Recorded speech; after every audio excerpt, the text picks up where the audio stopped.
California has joined a group of 8 states that have legalized the adult use of cannabis in the United States, and over half of the U.S. has legalized some form of medicinal use.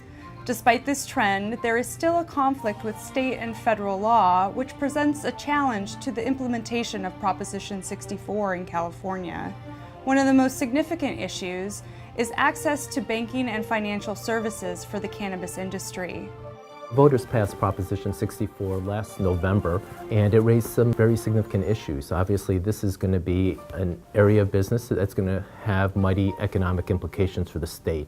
The Finance Corporation has been involved because of local government's inherent authority under Proposition 64 to tax. Proposition 64 imposes a 15% state excise tax and a flat cultivation tax. It also allows cities and counties to impose their own cannabis taxes. In addition of $7 billion to the state's economic activity, potentially about $1 billion in revenue estimates. But cannabis is a Schedule I drug like heroin, and because it's a Schedule I drug, it triggers a couple of other provisions, not only just the criminal statutes in the federal government, but also statutes relating to the Bank Secrecy Act and the Anti-Money Laundering Act. And that puts a significant roadblock in regards to making progress in this specific area. Few people want to talk about the challenges. I think a lot of people like to romanticize the future and how lucrative it's going to be and how exciting it is. But there are some people that are committed to looking at the challenges. The state treasurer is looking towards a banking solution. The working group consists of 17 members, representatives from law enforcement, from the cannabis industry, from the regulatory authorities, from the taxing agencies, to try to make sure that we address this holistically and to build a partnership. So we've spent a lot of time and energy looking at this. What this has allowed us to do is to interact and engage with financial institutions to help us think this through. I appreciate CSAC's participation on the working group. The cannabis industry currently has about 70% of the industry unbanked. As a tax collector, I collect property taxes, other fines and fees, as well as now the cannabis tax. When you're dealing with an unbanked or a banked challenge industry, it deals with cash. And certainly when cash is being used to come into our county offices to make their tax payments, that always brings a lot of public safety concern. We have people make appointments. We require that they give us ID in advance of the individual bringing the cash.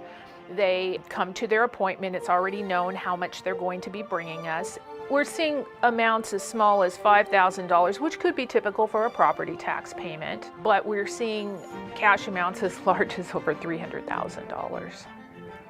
I have 2 of my employees that go into a safe counting room with the individual taxpayer. The cash is counted in front of the taxpayer. These are scenes that we've seen on television. If you think about those cash machines just spinning. It's a lot of money. The people that are coming to pay the taxes are the good guys. They want to get into compliance and come out of the shadows. Here in Monterey County, we have one of the richest agricultural areas in the world. But now I think Monterey County will become known for a new green crop, with the cannabis industry really growing tremendously in our region. One of the lessons we've learned is that data is key. One of the challenges to banking this industry is the need for additional information. It's paramount that banks and financial institutions have information about their clients and customers, and information is all about data. What we are trying to create is a pathway so that the best information is available. CSAC's working towards a solution.